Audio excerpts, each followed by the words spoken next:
Gracias. ¿Me escuchan, por favor? Sí, lo escuchamos muy bien. Ya, perfecto. Muchísimas gracias por la invitación. Un saludo cordial a los organizadores de este importante evento. Pues realmente para mí es muy importante poder compartir un tema muy trascendental. Ahora que estamos inmersos en un proceso de cambio y revolución que está obviamente direccionado pues a la neurobiología y a las neurociencias cognitivas. Voy a compartir pantalla, por favor. Perfecto. ¿Me verifican si efectivamente estamos listos? Sí, adelante. Sí, perfecto, muy bien, muchísimas gracias. Bueno, hoy me han pedido, o vamos a comenzar un poquito sobre aquí la neurobiología de los sistemas de aprendizaje y memoria, en vista de que realmente el Congreso tiene esa temática y que sin duda alguna contribuye un factor muy importante desde cualquier punto de vista en el cual estemos inmersos como profesionales, tanto de la psicología como de la educación, considerando hoy en día que muchos de los aspectos que se manejan en la educación están directamente relacionados a los procesos de neurodesarrollo, en primer lugar, la neurobiología y a las neurociencias cognitivas. Desde este punto de vista, pues vamos a hacer una pequeña introducción. Esta conferencia tiene tres momentos muy importantes, aprovechando que tengo un tiempo más que suficiente. Vamos a hablar en primera instancia sobre la revolución que ocasionó el aparecimiento de las neurociencias en el contorno social, en el contorno comunitario. Luego haremos un énfasis en lo que es la neurobiología y finalmente trataremos de correlacionar los sistemas de aprendizaje desde el punto de vista de la neurobiología en lo que se refiere a aprendizaje y memoria y veremos algunas técnicas básicas elementales y cómo hoy en día los procesos de evaluación se han modificado tanto hasta el punto que realmente la exigencia de la calidad profesional tanto en la docencia como en la psicología juega un rol muy importante. Acabamos de mirar, mejor dicho, lo que estamos mirando en este instante es un folio realmente muy importante que data de aproximadamente unos 150 años atrás. Eso quiere decir algunos siglos, por cierto. Exactamente hace un siglo y medio. Eso significa que no solamente las neurociencias, que hoy está en boga y que está cubriendo gran parte de la actividad humana, se está manifestando recientemente, sino todo lo contrario. Ya tiene sus antecedentes, ya hay algunos inicios, ya hay algunos descubrimientos, ya existieron algunos aportes. Y claro, la pintura es una de las mejores muestras de que efectivamente ya el estudio del cerebro como tal y la influencia que tiene no solamente en el contexto educativo, sino que también en el contexto clínico y más aún en el contexto biopsicosocial, fue para la época trascendental. Y desde ahí, desde ese momento, desde hace un poco más de siglo y un poco más, pues realmente las aportaciones fueron muy significativas. Tanto así que hoy en día, pues ya hablamos de neuroimágenes, específicamente en lo que se refiere como la tomografía sea computarizada, el electroencefalograma de 120 canales, la tomografía funcional de alto contraste y la emisión de positrones de coloración tipo 1 y tipo 2. Entonces, obviamente, en esa época, pues no había ninguno de esos implementos, de esa tecnología que hoy se dispone, pero ya hubo algunos descubrimientos.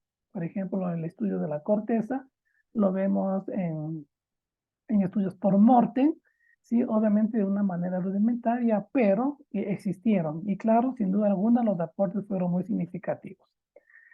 Aquí vemos un cuadro bastante interesante de aquella época en donde los ayudantes, en este caso dentro de una cirugía o dresser, que es lo que se conocía en aquella época, pues obviamente eran quienes sujetaban a los pacientes y asistían al cirujano durante la operación, ¿sí? Tanto es así que las cirugías se realizaban de manera pública. Ya vamos a ver luego el anfiteatro, que se conocía así para la época, pero no es el anfiteatro que hoy se maneja en algunas facultades de medicina, especialmente, en donde el estudio se realiza directamente con el cadáver, con el cuerpo, sino que aquí se sujetaba. Esto quería decir que todavía no había inicios de la presencia de la anestesia, que luego lo vamos a ver un poquitito, porque también es importante que dentro de la psicología hablemos sobre este tema realmente muy trascendental.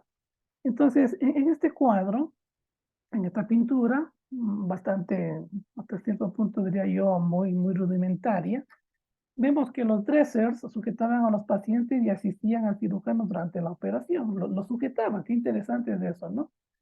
Y claro, la cirugía se hacía o se realizaba de manera pública, eh, por decirlo así, hasta presencial, ¿no? En la de acá ya vemos que las cirugías de los hospitales de hacia 200 años ya hubo la presencia de la anestesia, ¿sí? Tanto es así que los estudiantes que se admiran en esta obra, en este óleo, pues obviamente eran los que más contacto tenían con el estudio, con la cirugía, ¿sí? Realmente para aquella época la anestesia que hoy conocemos, pues realmente estaba enmarcada en un proceso de mito, de tradición, de cultura, de magia, de misterio, pero eran inicios en la cual ya las neurociencias iban apareciendo y tuvieron un realce en pleno siglo XXI. ¿Sí? Y es importante destacar, aunque aquí no se lo puede apreciar en este óleo, que la persona que sujeta el bisturí tenía dos indicativos que le señalaban al experto, entre comillas, y era el anillo que usa en su mano derecha, en el dedo índice, y el segundo, el sombrero. ¿Sí? El sombrero era tan típico en aquella época que era el maestro, era el médico, era el cirujano, era el experto, era el especialista, que tenía estos dos indicativos, tanto el anillo como el dedo índice de la mano derecha al momento de hacer un corte utilizando el bisturí, o simplemente la presencia del sombrero en este tipo de actividades médicas clínicas. Entonces, ¿esto qué nos lleva hoy en día a entenderlo? ¿Qué es lo que yo pretendo informar? ¿Sí? Que la historia de la cirugía dentro de las neurociencias, como ya les dije en el cuadro anterior, comprendía un alto nivel de adrenalina e intensidad. La evolución que hoy ha tenido esta disciplina científica no ha sido solamente en base al desarrollo o resultado del desarrollo del conocimiento, sino que también ha ido acompañando muchos otros cambios de tipo social, económicos y culturales. Y agréguese a esto el desarrollo de la ciencia y la tecnología. ¿Sí? Hoy la anestesia prácticamente dejó ser el miedo, ¿sí? Y pasó a ser una pilar fundamental en un proceso de cirugías, en el cual ya la psicología, especialmente la neuropsicología, está inmersa en este proceso.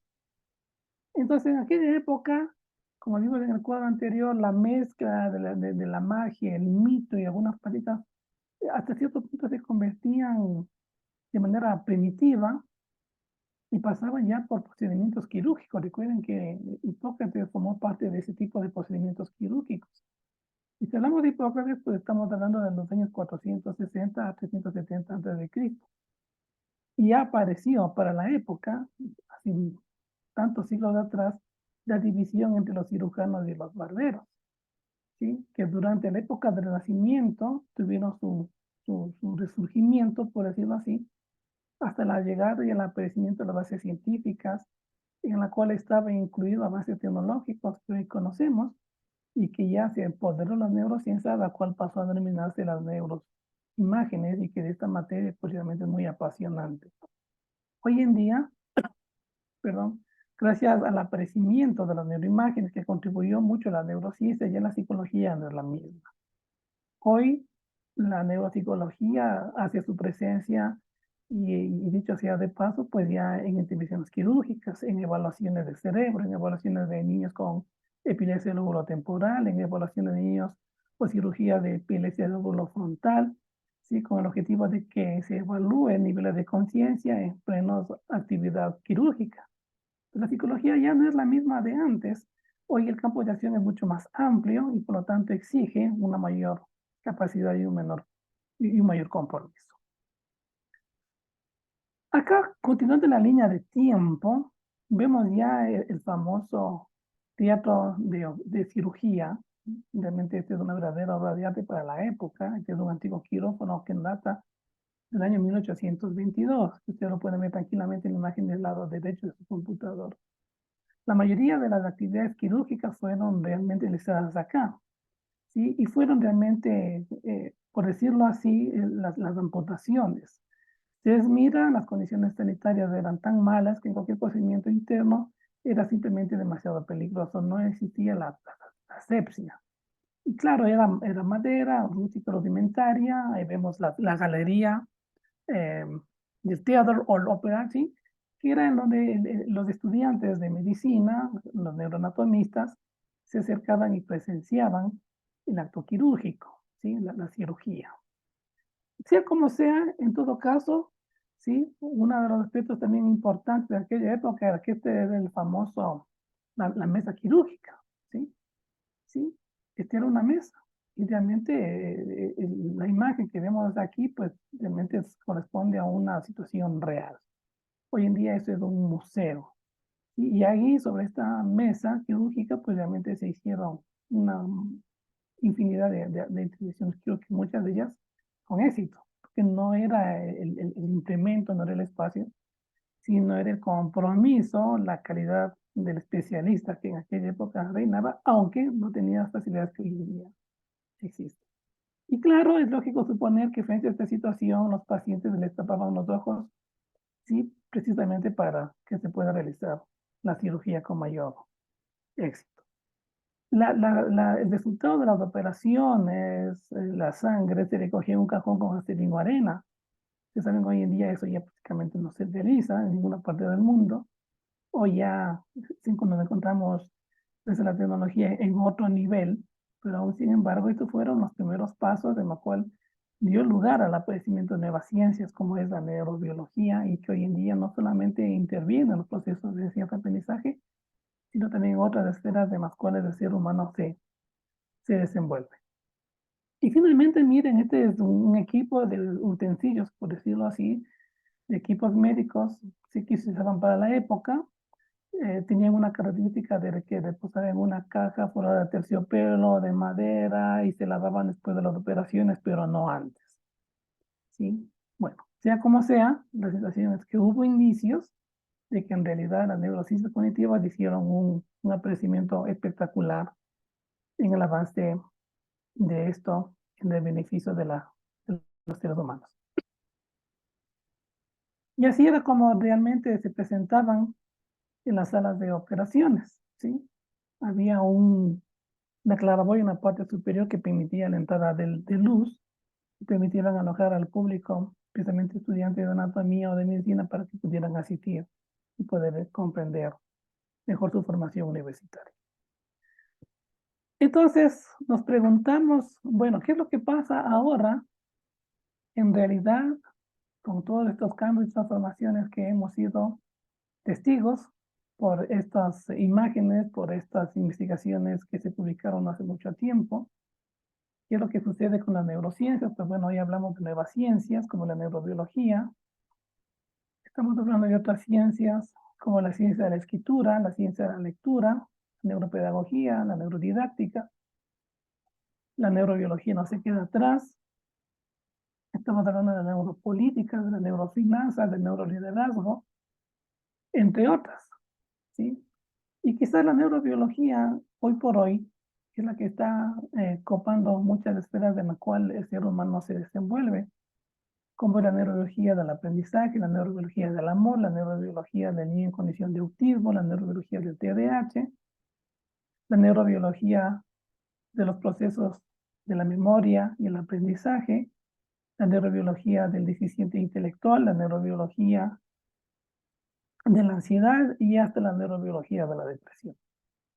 Entonces, estamos viviendo una época de cambio, de transformación, en el cual no podemos quedarnos exceptos de ese cambio y transformación.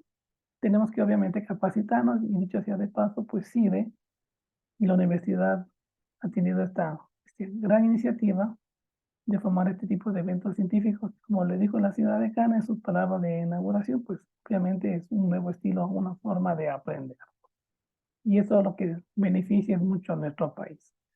Entonces, desde esa óptica, la neurobiología, pues hoy en día se le conoce como una nueva ciencia que se encarga del estudio exclusivamente de las neuronas, de las células que intervienen en los procesos del sistema nervioso, que no solamente se dedican al estudio, sino que también a la organización, a la estructura. Recordemos que el cerebro funciona en red, ¿sí? Tanto es así que ahora ya se está intentando hablar de una neurobiología de la inteligencia, aunque hasta el momento no se ha podido ubicar, por decirlo así, de manera certera en qué estructura de la corteza se encuentra. Entonces, detrás de un aprendizaje, y los docentes saben muy bien esto, detrás de un aprendizaje, un niño que está aprendiendo hay cerebro. Detrás de que un niño está aprendiendo a leer y escribir hay memoria. Detrás de que el niño esté aprendiendo a leer y a escribir, hay motivación. Todo eso involucra a los procesos de la neurobiología. Entonces, desde este punto de vista, la neurobiología, además de estudiar las células neuronales, la neurona, las células que intervienen en el sistema nervioso, la organización, su ubicación dentro de los circuitos funcionales, también se estudia el proceso, ¿sí?, de información y la influencia que tienen en el comportamiento, en la conducta. Por lo tanto, es una subdisciplina, además de ser una ciencia, tanto en la cual involucra no solamente la biología, sino también la neurociencia. Y esto hace que podamos poder entender de mejor forma, en este congreso de educación, obviamente, qué estructuras de la corteza intervienen en esto. Y es importante enfocarlo desde dos puntos de vista, de la neurobiología y de la neuroeducación. ¿Sí? El hipocampo, que ustedes conocen, es una estructura o una base en la cual se asientan los dos hemisferios. Por un lado el hemisferio derecho, por otro lado el hemisferio izquierdo, y es el sitio en donde se logra consolidar, escúchenme bien por favor, consolidar la memoria. Entonces, este hipocampo y la corteza a nivel temporal, ¿sí?, se han reconocido como las estructuras más importantes de los procesos de aprendizaje y es el hipocampo en el cual se ha logrado hasta cierto punto relacionar la memoria reciente, esto quiere decir minutos, horas y hasta pocos días, frente a la relación que tiene con la corteza del lóbulo temporal. Y eso ha generado que se pueda almacenar la mayor cantidad de información remota que se puede decir en días, meses, en años. Entonces, este es un primer indicativo en el cual hay que tomar en consideración que el proceso de enseñanza-aprendizaje tiene que estar direccionado precisamente a desarrollar el sistema de la memoria. Cualquier tipo de memoria, no estamos hablando de clasificación aún todavía. Considerando que tiene que estar direccionado al aprendizaje, al hipocampo y a la corteza temporal, que luego vamos a ver algunos ejemplos sencillos como desde la docencia se puede estimular estas horas que le acabo de mencionar. En el lado derecho de sus pantallas vemos un corte en la cual representa realmente el hipocampo. Recuerden que el hipocampo es el sitio donde se consolida la memoria. Hubo un estudio no hace mucho tiempo, en el cual tomaron 2 muestras de población en personas que sobrepasaban los 60 años. El primer grupo era un grupo de personas que prácticamente eran inactivos, no hacían absolutamente nada, y se les dejó que sigan así por X tiempo. El otro grupo de personas que tenían las mismas características, que formaban parte de la misma muestra, de la misma población, se les pidió de que caminen regularmente por 20 minutos de manera diaria. ¿Sí? Una vez finalizado este estudio, se consideró que el grupo que se mantuvo inactivo, pasivo, ¿sí?, la zona del hipocampo se iba deteriorando 1% cada año. ¿Sí? En cambio, el otro grupo de personas del mismo rango de edad que comenzaron a caminar de manera periódica y permanente, realmente no se notó en los estudios de las neuroimágenes de este deterioro 1%, sino al contrario. Era como que el hipocampo comenzó a reactivarse. Entonces, qué importante es, ¿sí?, la actividad física, qué importante es el establecer contacto con seres humanos, qué importante es mantener relaciones sociales, ¿sí?, en el cual hay que considerar esto, porque esto obviamente el hipocampo pues siempre está en un proceso de evolución y de cambio hasta aproximadamente los 22 años de edad, en donde realmente se consolida la formación neuroanatómica y se concentra exclusivamente a consolidarse la memoria. Por eso es que recordamos muchas cosas, muchos eventos, muchas situaciones en las cuales nosotros hemos sido partícipes de cada uno de ellos. Entonces, desde ese punto de vista, manteniendo ya la parte de la neurobiología, ¿cuáles son las zonas cerebrales que intervienen en el proceso de aprendizaje? ¿Sí? Vamos a comenzar desde la parte del lóbulo occipital hacia adelante. Vamos a hacer un viaje un tanto imaginario, por decirlo así, para que nosotros podamos entender em, cómo funciona una corteza, un cerebro, en su máxima potencia, por decirlo así. El área 17 que ustedes miran ahí, que se encuentra en números grandes, que es la 17, 18 y 19 del lóbulo occipital, es el área de la visión monocular. No vamos a entrar en detalle por factores de tiempo, ¿sí? Pero vamos a decirle que el área 17 del lóbulo occipital le permite al niño tener una visión monocular. En cambio, el área 18 ya en el proceso del aprendizaje y tiene relación al número, cantidad o asociar las letras todavía no a sonido ni a lenguaje, el área 18 al niño le permite distinguir las imágenes visuales. Entonces tenemos por un lado el área 17, visión monocular, el área 18 tenemos el área de imágenes visuales y el área 19 es una guía ocular. Eso es muy importante.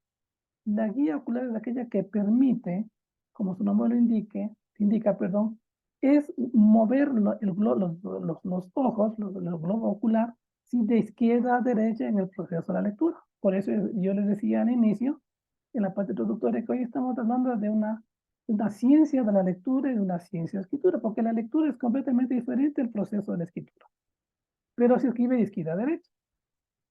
Entonces el área 19 estimula en el niño la guía ocular, ¿sí? Pero a más de eso, facilita los movimientos finos de la mano. Esto quiere decir que ya hay el desarrollo de la pinza fina, ¿sí? Ya sujeta el lápiz y el movimiento fino de la mano obviamente tiene que ser desarrollado en el periodo de aprestamiento.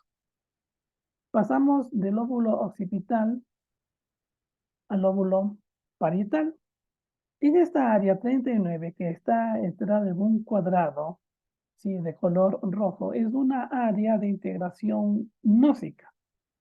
Cuando hablamos de integración gnósica se refiere a que realmente en la parte neuroanatómica confluyen, se unen tres lóbulos. Lóbulo occipital, que está ahí en color tomate porque se prolonga del área 19 que lo vimos hasta la parte posterior.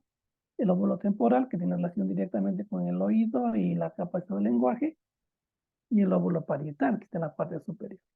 Entonces, esta integración gnósica interviene en la parte sensorial, en la parte auditiva, en la parte somestésica y en la parte kinestésica. Y hace posible que el niño pueda desarrollar sus niveles de aprendizaje. Esta área 39 es fundamental. Por eso existe la carrera de actividades manuales, de pintura, porque se está estimulando el área 39. Logra integrar, que puede ser sensorial, puede ser auditiva, puede ser somestésica, puede ser táctil. En cambio, si nosotros continuamos en este viaje imaginario, si a más del área 39, nosotros analizamos un poquito más, vemos el área 41. Esta área 41, que obviamente no es mucho la distancia entre el área 39 y 41, tiene relación directa con la capacidad auditiva primaria. Ahorita estamos utilizando la capacidad auditiva primaria porque no tenemos una música de fondo. Si tuviéramos una música de fondo, la capacidad auditiva fuera secundaria porque estamos escuchando, estamos oyendo la conferencia, estamos oyendo la música de fondo y si de pronto pasa la persona que reparte los cilindros de gas con la música típica, pues obviamente tendríamos mayor dimensionalidad en la capacidad auditiva. El área 42 y 22, que lo vemos aquí muy cerca, y está encerrado el área 42 en un círculo de color azul, reconoce sonidos relacionados al lenguaje, ¿sí? ¿Qué es lo que quiere decir ese reconocimiento de los sonidos que están relacionados al lenguaje? Y ya por fin reconoce el sonido frente al fonema, ¿sí? Frente a la palabra. Recuerden que el lenguaje puede ser un lenguaje comprensivo y un lenguaje comprensivo. Pero el área 37, en la cual está acá abajo, es el área de la comprensión de la palabra. Entonces yo entiendo, dice comprensión, entonces estamos hablando de lenguaje comprensivo, ¿sí? De la palabra. Entonces es importante que conozcamos estas situaciones porque realmente va a ser mucho más fácil el proceso de lectoescritura desde el punto de vista de las neurociencias. ¿Qué es lo que pasa con el área número 7 que lo acabé de proyectar? Esta área 17 es muy rica por dos situaciones. Primero, porque converge la mayor cantidad de irrigación sanguínea y eso hace que la corteza se mantenga aún activa, eh, aún esté el niño en su séptimo sueño, ¿sí?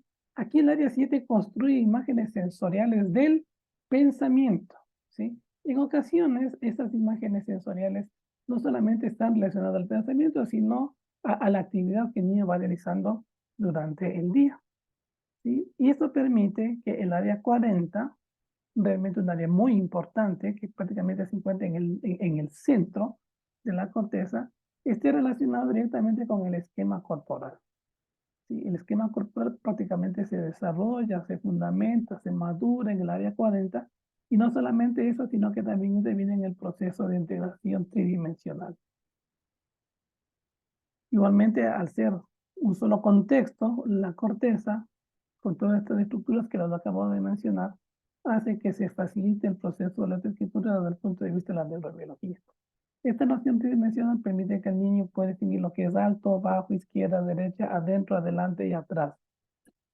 Situaciones que se presentan en la cotidianidad en los procesos de enseñanza y aprendizaje. Y finalmente tenemos el área 44 y 45, que es una zona de coordinación de movimientos de la cara. Sí, muchas de las personas que están aquí con las cámaras abiertas me doy cuenta cómo la coordinación de los movimientos de la cara están acompañados con procesos de respiración. Inclusive se les nota cómo esta laringe y faringe participan en los procesos respiratorios, cómo se traga la saliva, ¿sí? Cómo expreso, cómo muevo mis cejas, las manos, ¿sí? La mirada, ¿sí? La forma como coloca Jennifer las manos así como que estoy aburrida, como que de pronto me dice no entiendo absolutamente nada, ¿sí? O de pronto Anita, Uribe, la expresión gestual, dice mucho, ¿sí? La expresión gestual dice mucho, ¿sí? Y a veces desboza un poquito de sonrisa y Anita dice, Uribe, no, sí está interesante, mueve por aquí, mueve por allá, toma aire, me cierran los ojos. Jennifer Ordóñez igual puede ser que esté de cuerpo presente, pero puede estar pensando en alguna otra actividad que realmente tiene tiempo de especializar. Todo eso forma parte de un contexto de aprendizaje.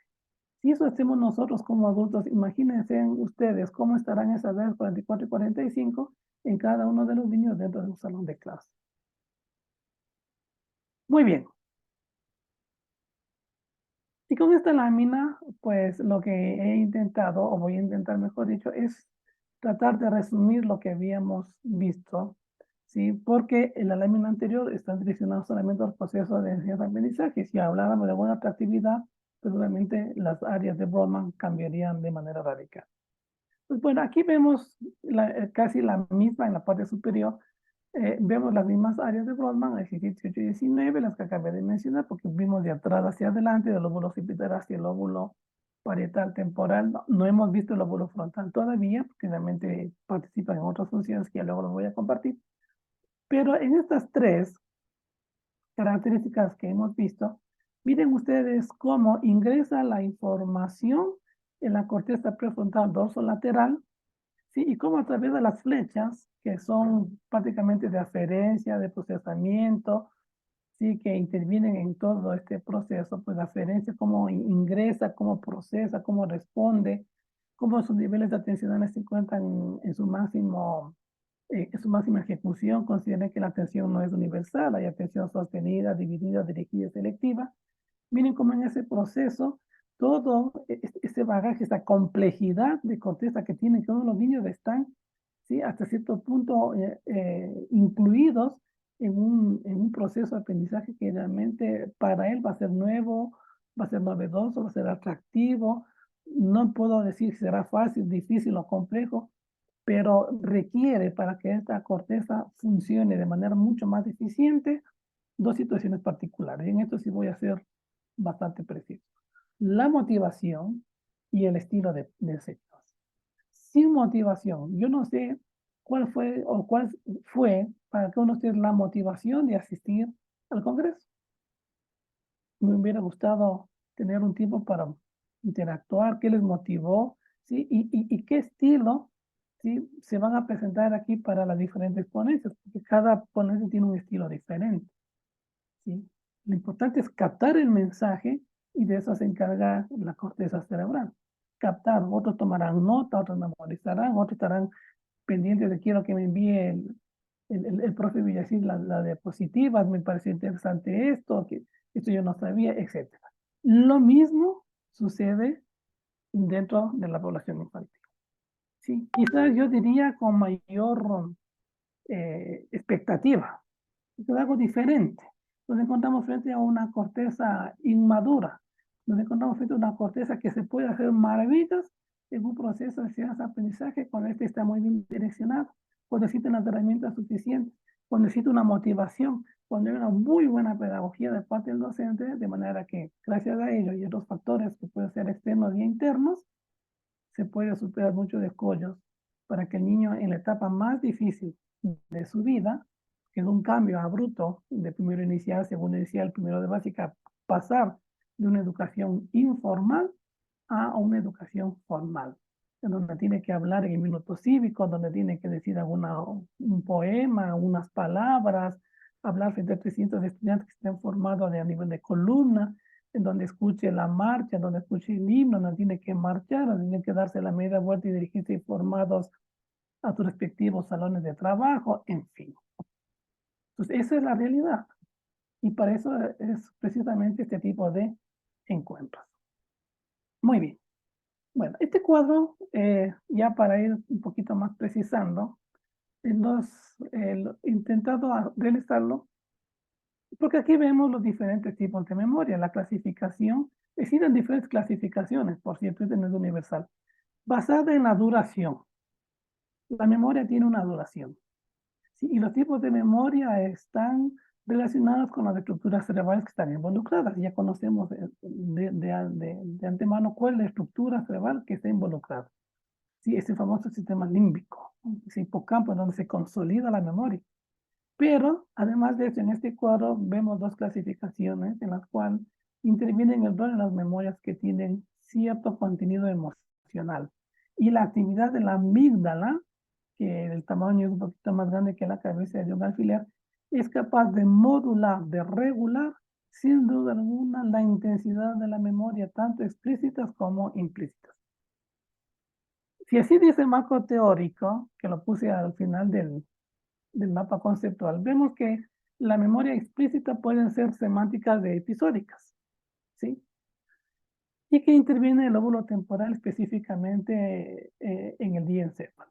En cambio, las implícitas son procedurales, son perceptuales, están relacionadas a la conducta, pueden ser relacionadas al condicionamiento clásico simple, son aquellas que generan respuestas emocionales, en ocasiones respuestas físicas, que en muchos de los casos es desarrollado por el niño, el levantamiento de hombro, una respuesta física, o en ocasiones pues también se relaciona con aprendizajes no asociativos. Y tenemos que los procedurales se encuentran en la corteza, en donde se encuentra la parte del estriado, las perceptores a nivel del neocórtex, el condicionamiento clásico simple en la amígdala, las respuestas físicas, obviamente en el cerebellum, y los aprendizajes no asociativos, pues forman parte de los caminos reflejos que se van realizando durante todo el proceso de enseñanza-aprendizaje. Bueno, lo voy a dejar este video para la próxima, ¿sí? Vamos a ver ahora cómo hemos logrado en el Centro de Desarrollo de Aprendizaje Neuroacción, ¿sí? Cómo hemos nosotros desarrollado el trabajo en esta tríada desde el punto de vista de la neurobiología, ¿sí? De lo que es memoria y aprendizaje, ¿sí? Y voy a enseñar algunas imágenes del trabajo que se está realizando en la ciudad de Cayambe, que se encuentra al norte, más o menos a 45 minutos de la ciudad capital. Bueno, la pregunta que siempre me han hecho, ¿por qué Juan Enrique puso un centro allá? Simple la respuesta, ¿sí? No hay competencia. Segundo, hay mayor cantidad de niños que necesitan intervención, ¿sí? Y aquí estamos viendo un programa, ¿sí? Que se denomina ARCO, en el cual hemos logrado hacer la tríada, y dicho sea de paso, hasta el momento permitimos que los niños asistan con mascarilla, porque el material es manipulado por muchos niños, entonces siempre hemos decidido con el equipo técnico el uso de las mascarillas, por eso ustedes ven a este niño usando mascarilla, ¿sí? vemos que desde la ubicación, la ubicación de la mesa frente al trabajo, obviamente se realiza de manera individual y luego vamos a ver algunas de manera grupal, se han realizado ciertas adaptaciones en el cual la corteza tenga que adaptarse a un nuevo estilo de aprendizaje, ¿sí? Y que obviamente dentro del contexto psicológico se conoce como psicoterapia. Entonces, aquí tenemos un niño en donde está haciendo una tríada, ¿sí? Una tríada que tiene que estar directamente relacionada con coordinación ojo-mano, independencia segmentaria y la actividad propiamente dicha que ya lo desmenucé en el marco teórico de los primeros minutos de mi intervención. ¿Sí? En la siguiente imagen vemos a otro niño, ¿sí? En otra ubicación. Estamos trabajando con un material en la cual permite, ¿sí? Que no se haga una tríada, porque cada niño es un mundo diferente, sino que el conocimiento del desarrollo de las matemáticas se hagan de manera circular. Entonces es un programa muy bueno que ustedes están mirando sobre la mesa, ¿sí? En el cual se trabaja con fichas, se estimula mucho lo que es la memoria y el niño procesa, ¿sí? Que no va acompañado ni el maíz, ni el ábaco, aunque el centro dispone de ábaco, pero el procesamiento que se intenta hacer con este niño es que él mismo vaya ejecutando su operación, pues las operaciones no son tan simples, pero que se le dé algunas opciones y que él tome la mejor opción, coloca la ficha, ubique en el sitio respectivo, la mano que está ahí es de la docente, contamos con una excelente maestra parvularia, que no tiene nada que ver con la psicología, pero es una docente que se le entrenó en el programa Super Cerebros, y ya luego lo vamos a mirar. Y que este programa Super Cerebros interviene en el proceso de la consolidación de la memoria con actividades completamente diferentes. Entonces ya lo que está ahí indicándole, ¿sí?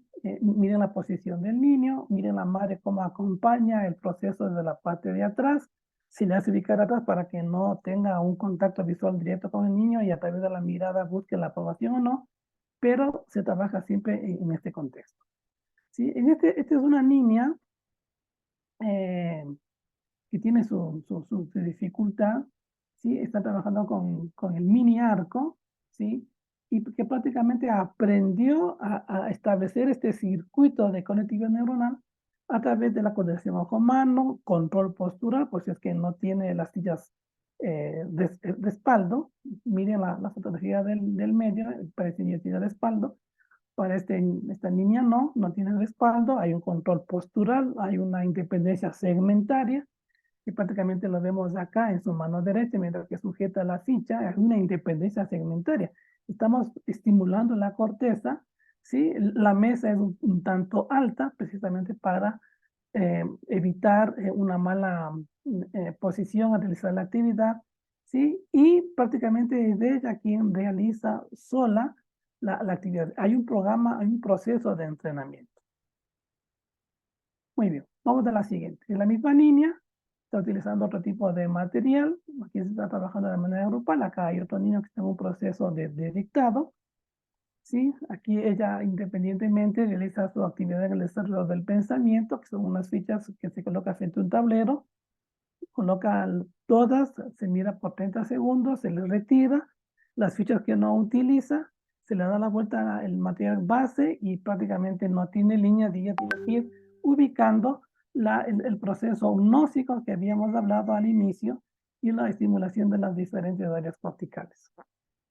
En la siguiente lámina vemos una niña que tiene secuela de toxoplasmosis, ¿sí? Que igual al inicio, es una de las niñas que asiste todavía ya un buen tiempo, se logró superar muchos escollos en su proceso de este aprendizaje, se logró insertar nuevamente en un proceso de cuestión educativa. La niña que tiene una secuela de toxoplasmosis muy leve, no requiero no fue necesaria la medicación, pero igual está trabajando en el desarrollo del pensamiento. Entonces, los niños ya saben que cogen el material, ubican su lámina, colocan las fichas, y los que no necesitan las retiran y solo se quedan con las que realmente van a trabajar. Retiran todas las fichas, dan la vuelta al material base y comienzan a rellenar. Entonces, ¿qué interviene? Independencia segmentaria, coordinación ojo a mano, control postural, ¿sí? Hay actividad bimanual, porque con la mano izquierda sujetan su línea de trabajo y hay procesos de memoria frente a un aprendizaje. Y en esta de acá miramos los famosos cubos de Koch, que luego vamos a ver un poquito sobre ellos, en donde se le pone al niño una muestra, la parte superior fue colocada por quienes, y el niño en un sinnúmero de materiales, él tiene que seleccionar y buscar. Sí, miren esa independencia segmentaria muy bien desarrollada, el niño que pasa al segundo año de básica, ¿sí? Ha superado muchísimo sus dificultades. Estamos trabajando ya en nociones de tiempo y espacio un poco más elevadas, porque cuando se trabaja con cubos de Koch, realmente la exigencia es un poco más alto por la combinación, perdón, se me fue la lámina, por la combinación de las figuras geométricas y la ubicación que tienen que tener estas. Entonces hay un doble esfuerzo, hay más desgaste energético, hay más consumo de proteína de nivel cortical, ¿sí? Hay una mayor motivación, hay una mayor autoestima por construir una figura que aparentemente parece sencillas, pero que en realidad no lo son.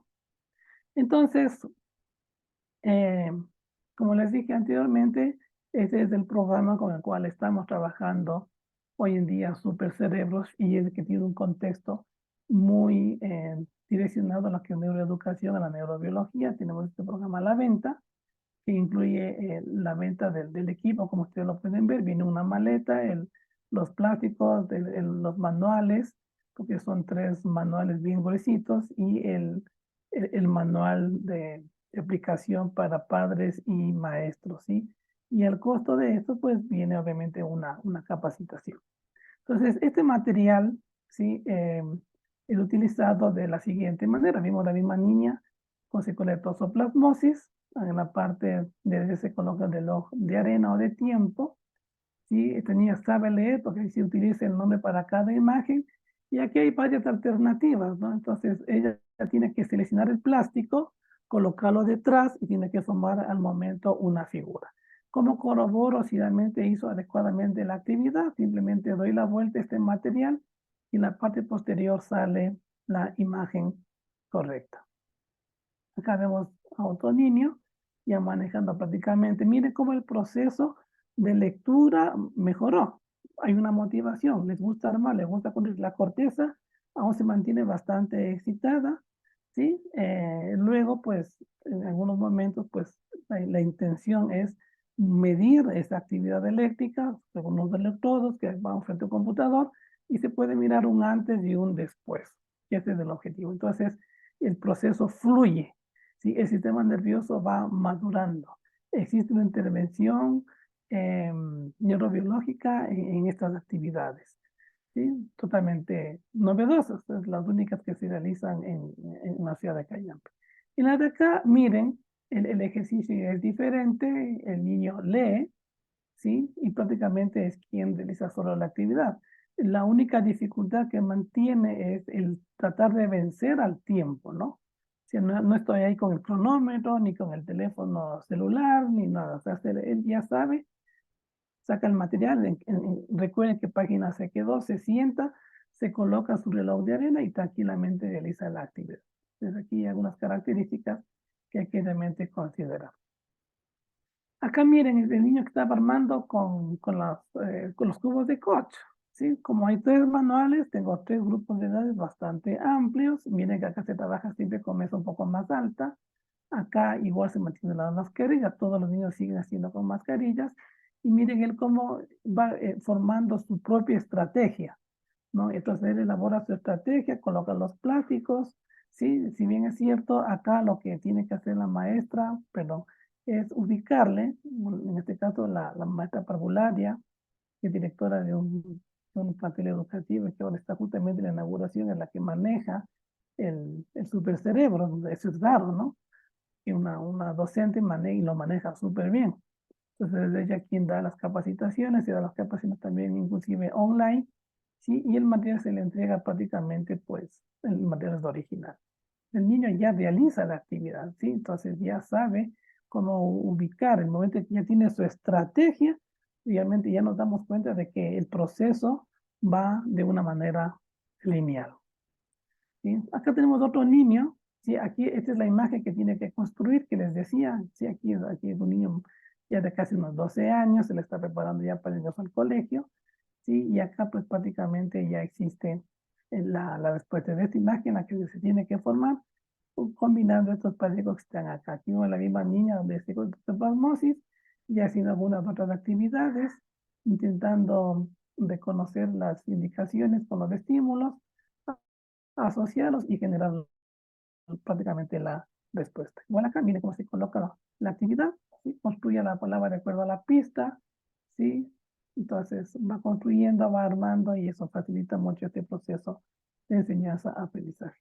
¿De qué nos hemos valido? Ya para ir terminando, ¿de qué nos hemos valido? Pues de los famosos cubos de Koch y de los famosos cubos de Corsi, ¿no? Hoy ya la educación, la psicología no es la misma de antes. Trabajamos con cubos de Koch, ustedes lo vieron, ¿sí? Tenemos los cubos de Corsi, que están en esta parte de aquí atrás, perdón, aquí adelante, están unos cubos con unos números, ¿sí? En la cual se le dice la indicación y el niño tiene que topar. Por ejemplo, 1, 2, 6. Entonces el niño topa 1, 2, 6.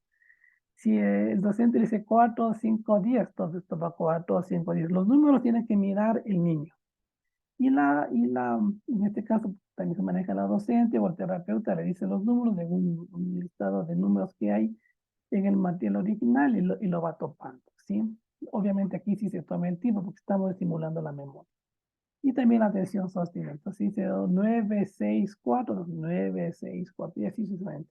Pero hoy en día contamos ya con este nuevo material que se llama Pixicus Block, sí que es un poquito más complejo que los famosos cubos de Koch porque ya viene con líneas curvas. Si usted se da cuenta, en los cubos de Koch son líneas rectas, por decirlo así, en donde ya está consolidado más la parte tridimensional, pero las curvas es lo que realmente todavía dificulta en algunos niños. Pues aquí hay cubos que tienen esta línea curva en la cual yo puedo unirlos y formar círculos. Entonces esos son los Physics Blocks que nos ayudan mucho en todo este proceso de enseñanza y aprendizaje. Bueno, vamos a ver un video cortito ya para finalizar de cómo realmente se utilizan los cubos de Koch. Hola Gaby, mi nombre es Patricia. Hoy día vamos a jugar con estos cubitos que tengo acá en esta cajita. Mira, te voy a preguntar algunos colores primero, ¿ya? Mira, ¿qué color es? Azul. ¿Y ese? Amarillo. ¿Te das cuenta que hay dos colores en este cubito? Puedes tocarlo, puedes girarlo. Mira, ahí hay otro. Ahora este. ¿Qué color es ese? ¿Y ese? Rojo. Mira, si te das cuenta, este cubito también tiene dos colores. ¿Ya? Puedes mirarlos. Yo te voy a pedir que hagas unos ejemplos que tengo acá. Te los voy a mostrar y tú los tienes que formar con estos cubitos. ¿Ya? Vamos rápido. Ya, la primera imagen. Mira, tienes que formarlo sobre la mesa. ¿Ya?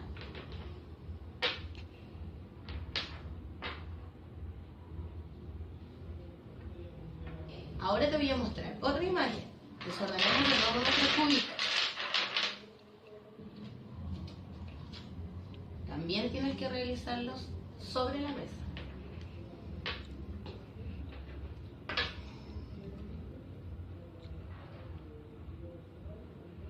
Muy bien, Gaby. Ahora te voy a mostrar otra imagen y también lo tienes que realizar sobre la mesa. Mira.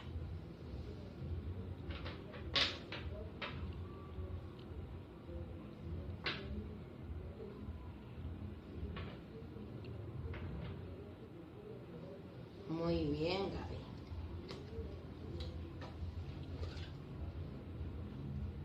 Mira, ahora vamos a desordenar los cubitos y te voy a mostrar otra imagen.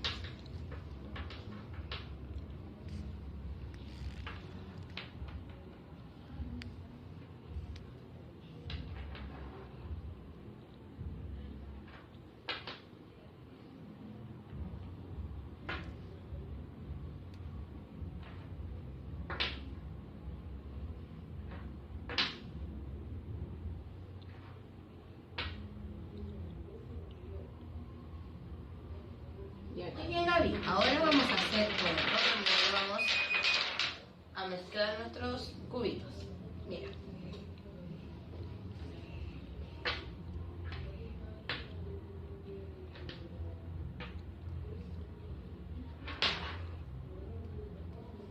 Muy bien.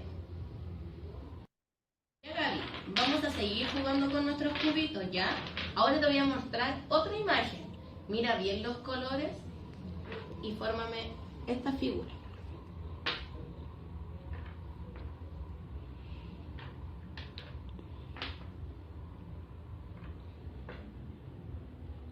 Muy bien. Ahora vamos de nuevo a desordenar nuestros cubitos y te voy a mostrar otra imagen. Mira.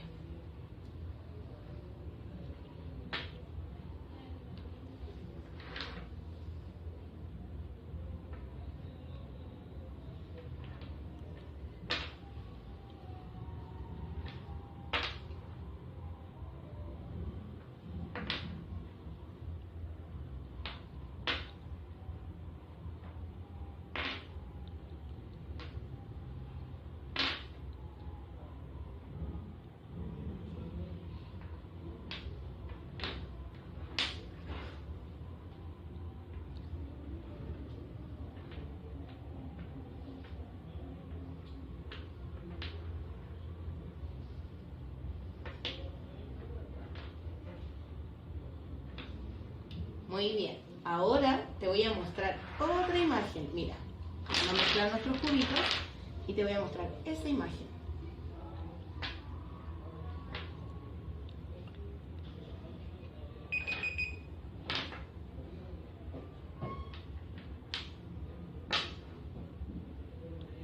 Muy bien, Gaby. Ahora vamos a desordenar de nuevo nuestros cubitos y te voy a mostrar otra imagen.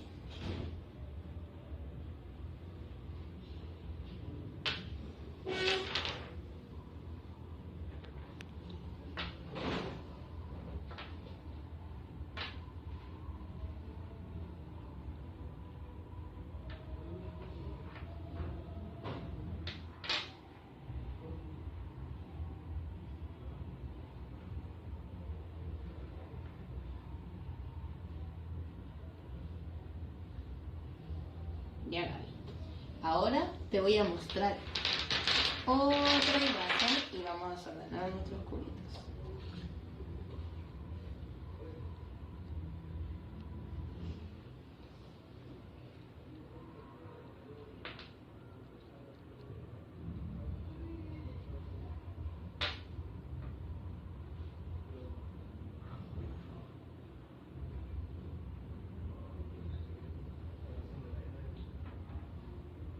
Muy bien.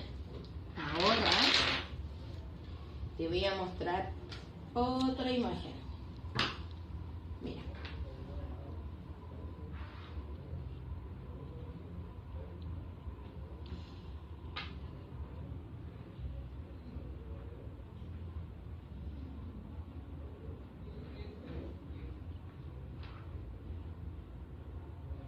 Muy bien, Gaby. Gabriela, vamos a seguir con la prueba ya. Ahora vamos a tener que hacer eso. Míralo bien. Ahí están los puntitos.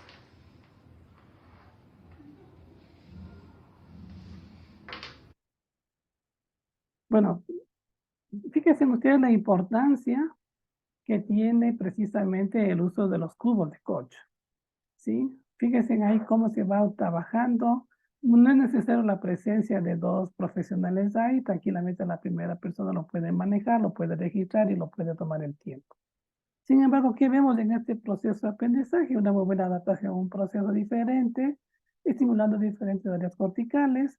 Sí, es una niña que perfectamente en el futuro no va a presentar ninguna dificultad en este proceso porque se está estimulando áreas corticales que habíamos mencionado anteriormente, que va desde el lóbulo occipital hasta el lóbulo temporoparieto occipital, que sería el área 39, que es del área gnóstica. Recuerden que inclusive aquí la independencia segmentaria, que ustedes lo miran acá, por eso yo detuve el video, y el video continúa con el movimiento de las fichas, porque la calificación e interpretación se da en otro momento. Pero fíjense en cómo las dos independencias segmentarias, tanto la derecha como la izquierda, se mantienen pues activas y los niveles de atención pues prácticamente se mantienen intactos. ¿Qué podemos ya sacar como conclusión ya para finalizar? Que la adquisición de todas estas actividades, no solamente la lectura o escritura, es un paso muy importante en el desarrollo. Aquí vemos nosotros algunas tomografías por emisión de contraste, en donde vemos algunas coloraciones, ¿sí? En el cual pues vemos la incidencia, la acción de la dopamina. Los mismos cerebros están en dos grupos. La de arriba, que corresponde al uso de los audífonos, y la de abajo, que es la lectura prácticamente oral de un libro. Acá vemos un mapa de las regiones del cerebro, ¿sí? Estas son de último contraste, en lo cual existe una relación en el procesamiento del lenguaje frente a la actividad de la corteza cerebral humana. Las regiones que ustedes pueden mirar aquí de amarillo, perdón, de amarillo, ¿sí? Y rojo se activan al escuchar historietas, pues es importante la lectura dentro del salón de clase, mientras que aquellas regiones que están ahí de color verde, azul, se activan más fuertemente cuando se hacen cálculos matemáticos.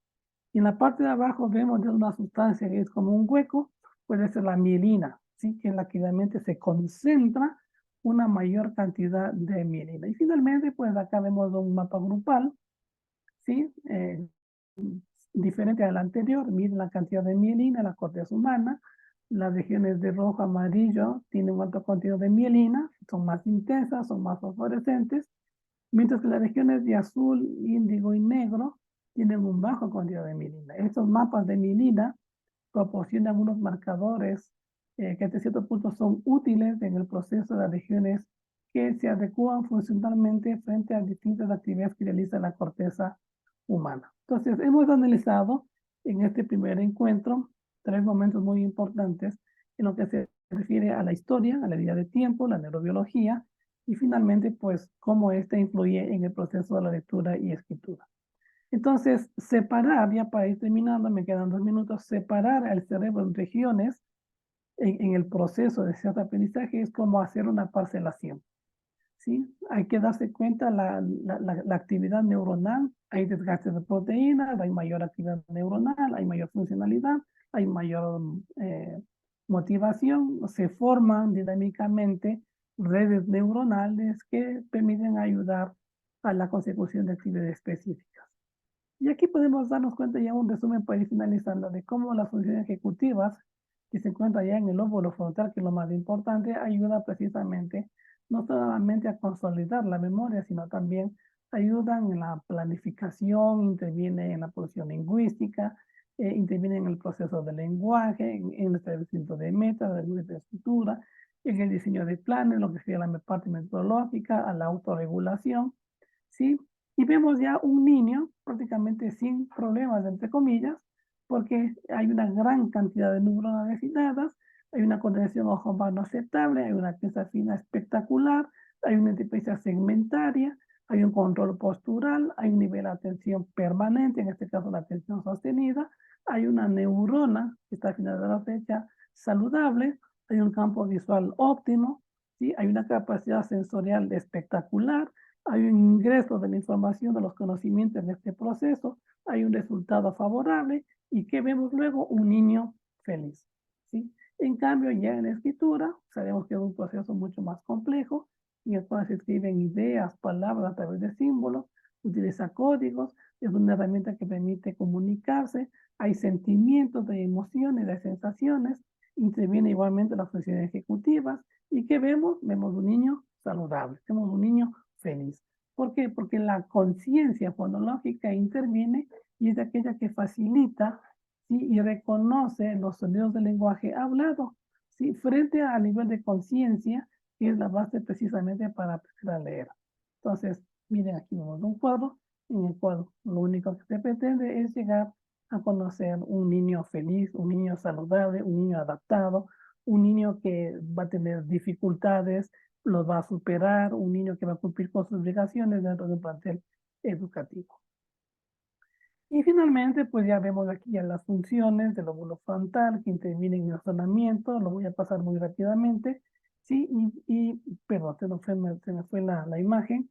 ¿sí? Y tenemos aquí el lóbulo temporal, en la cual interviene la parte acústica, los fonemas, lo repite mentalmente.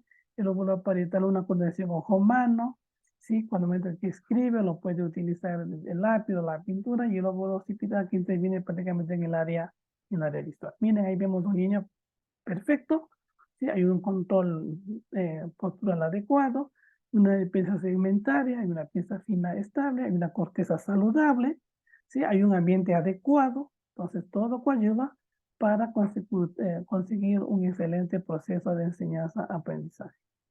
Y la motricidad obviamente no deja pasar por alto y será tema pues para un nuevo encuentro sobre cómo interviene la motricidad, especialmente la neuropsicomotricidad en el proceso de la lectoescritura.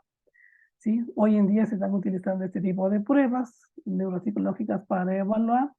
Tenemos la escala de memoria de Wechsler, la última versión, que es el número 4, la figura compleja de Rey, las reproducciones visuales, el test TRBB y el test de visión visual de Bento. Entonces hay material, hay personal capacitado, hay niños que están en proceso de mejoría, y sí, lo que se consigue es llegar al nivel de satisfacción para conseguir el éxito deseado en los procesos de enseñanza-aprendizaje. Sí, y finalmente, pues algunos ejercicios para estimular la memoria.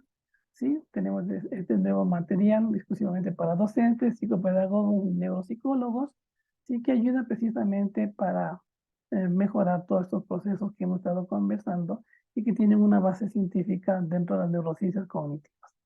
Y con esto se me acaba el tiempo, pues ahí les dejo yo mi correo electrónico, juanvillasisj@gmail.com, mi número telefónico 099-100 4294. Entonces, creo que con esto pues he terminado en los 53 minutos que me dieron disponible para esta primera conferencia. Sé que las demás van a estar espectaculares y pues les deseo lo mejor en el inicio de la jornada, y una vez más mi eterno agradecimiento a la empresa CIDE y a la universidad que han tenido la gentileza de invitarme. Sí, tenemos